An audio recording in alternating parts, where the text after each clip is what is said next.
Harde wind, storm en regen. Let op jongens. Shaping Clay en gel. 2 van de stevigste producten die er eigenlijk zijn. Wil jij dat jouw haar de hele dag goed blijft zitten?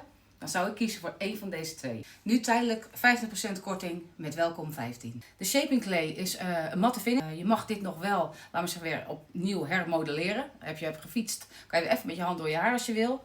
En dit is natuurlijk eigenlijk meer wet look. Als dat eenmaal in je haar zit, het zit gestyled, het fixeert, het droogt dus op, het wordt hard, blijf je er vanaf.